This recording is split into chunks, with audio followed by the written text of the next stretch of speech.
Hello Gemini, thank you for joining me for your weekly forecast for week commencing the 22nd of October. This week sees a powerful new moon in the sign of Taurus, which for you is a more sensitive, reflective part of your situation. But this moon is going to be combining with the restless energies of Uranus. It's possible that something can come into the open this week that you're not really expecting. Then again, something that has been boiling away in the back of your consciousness that you are aware of can take on a much stronger form, and you may decide that you have to speak out, even if it does rock the boat a little bit. This could be particularly so at work, and especially if you're someone who's more self-sacrificing and tends to try to help other people. With the sun moving into your sector of service and joining up with Venus, if you are applying for a job, your ability to cultivate people, use your people skills well, is going to be very much to your advantage. But you also need to feel that in an existing situation that you're not making all the sacrifices or the compromises. So if there is a situation where you feel under a little bit of strain, do try to reinforce your boundaries. It's been a real pleasure being with you. I'd love it if you would like or comment on this video, or if you've yet to do so, please do subscribe to this channel. Thank you. Hello Gemini, thank you for joining me for your monthly forecast for October for the Sun or the Ascendant. Since the second week of May through to pretty well the end of last month, well, Uranus, the planet of surprises, in your tender 12th house has been in an aggravating right angle with Mars located mainly in your sister air sign of Aquarius. Well, the great news is that that right angle, that square, has come to a close as you come into this new month. But Mars does continue to be very influential. Mars in Aquarius for you is very much about adventurism, exploring, travel, but also fending off any confinements. So if there has been situations which have been difficult to deal with, and especially of a more psychological nature, for example, circumstances that were beyond your control, where perhaps you've had to be very self-sacrificing with someone who's going through the mill close to you, or perhaps you've been working feverishly behind the scenes on something that's important, but this has been limiting your scope to be a freer spirit. There may have been a sense of this quite strongly over the last 6 months, but that can start to lift this month. But Mars, ironically, is forging a testing angle to Venus for the first 2 weeks of October. Now, Venus is in Scorpio, where it's very passionate and intense, and for you, this is a sector which is very much to do with work. So a work relationship could be something that proves to be a bit challenging for you this month. Or perhaps in a relationship, a closer relationship, it feels that you're doing more of the giving around the more practical elements of the tie. And if that is the case, then that can definitely cause some talking points in the early parts of this month. But on the face of it, with the Sun and Mercury, your ruler, in your sister air sign of Libra, there is an opportunity for you to be self-expressive and creative. Not least that there is a new moon on the 9th, which should help you to showcase your talents really brilliantly. But the issue is that on the 5th, Venus goes into a retrograde, one which is going to last through to the end of the month. So I do feel around a relationship, something to do with your more self-sacrificing nature could be challenged, or perhaps you're being pushed to take more responsibility around an obligation, and it could be you that's resisting this ask, if you like, this pressure. But the new moon is also forging a link with Neptune. Now, Neptune, since 2012, has been wonderful if you're a compassionate person who uses your intuition or imagination in the way you link with the wider world. But if your creativity is being compromised in some way, in terms of how you want to be, you're not finding the outlets for your talents, your flair, in the way that you would like, there could be a sense of disappointment over the following month. So I think it is key to have realistic expectations. But also on the 10th, your ruler Mercury joins up with Venus in the sign of Scorpio, where of course you already have Jupiter. Now Jupiter's been forging that fabulous angle with Pluto of late, which really has given you an opportunity to make progress around work and be much more focused in getting a return on the investment of labour and optimism that you often bring to situations. But Mercury moving into this area can help you to really grapple with the nitty-gritty. And certainly from the 20th to the 25th, when Mercury forges a fantastic angle to Pluto, you will have the ability, almost like X-ray eyes, to penetrate through any problem and really get to the nub of what it means. This can be in a psychological context, it can be more of a practical one, but you will be a formidable person when it comes to analysing and really distilling the benefits of any situation. Now, pleasingly, in the last 10 days of this month, Mars is actually forging a superb angle to Pluto too. Now, Pluto, of course, is very much about truth and transformation, about power, it's about secret enemies, it's the underworld, it's about change, whether we are choosing it or whether it's being pushed upon us. But I think this angle between Mars and Pluto suggests that if you can be imaginative and open-minded in terms of the people that you're connecting with, then some very powerful influences can come through. And as long as you're working for the good of all, not just for yourself, then Pluto can be very supportive to Mars, and your motivation can be extraordinarily high in the last 10 days of October. But this brings us through to the quarter moon of the 16th. This occurs in Capricorn, along with Saturn and Pluto already there. So this is all a very passionate, seething set of energies, which is very much about renewal. But obviously, in order to embrace renewal, sometimes we have to go through a period of letting go of what's no longer appropriate.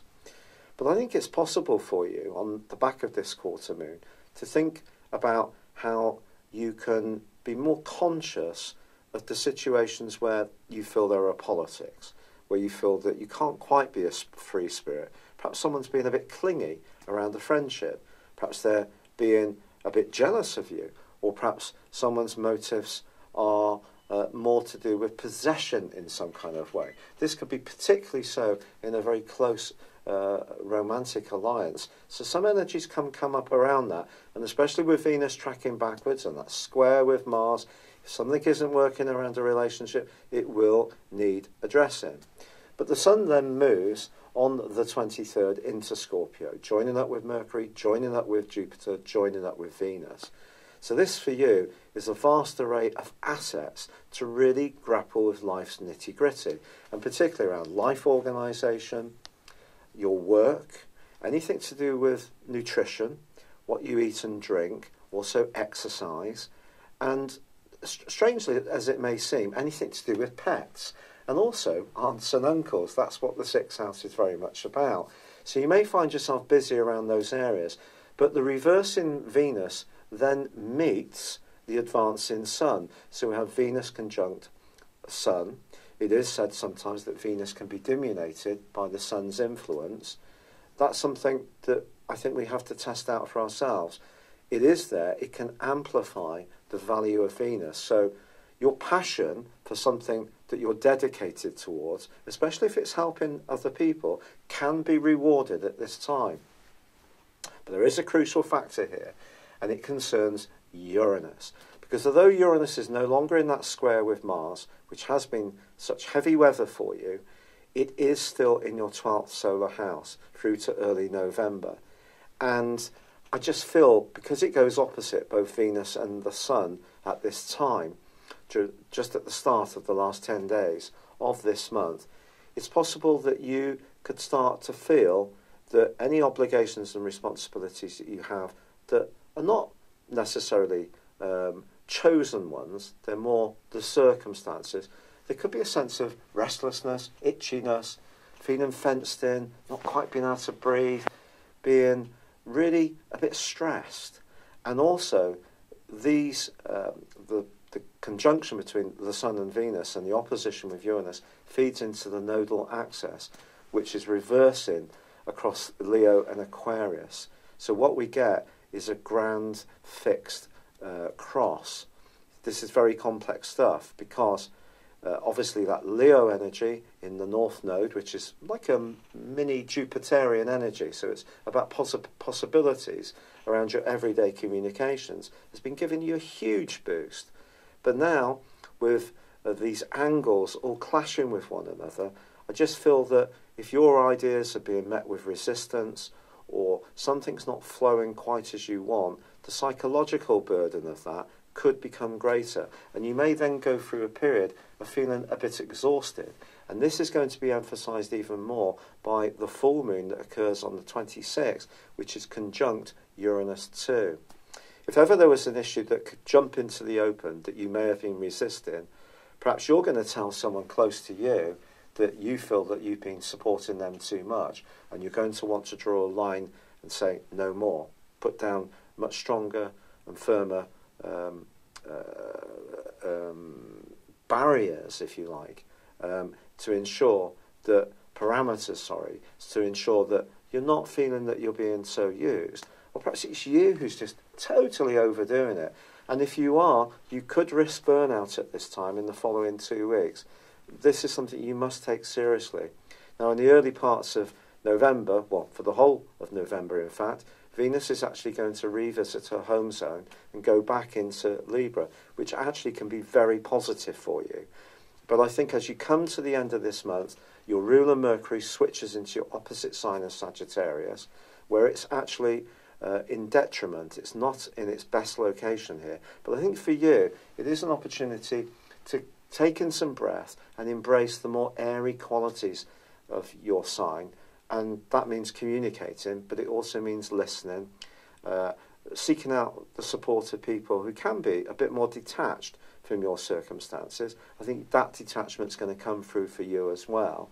But I do think there's going to be a great deal of intensity on the back of that energy that is occurring around the 23rd through to the 26th.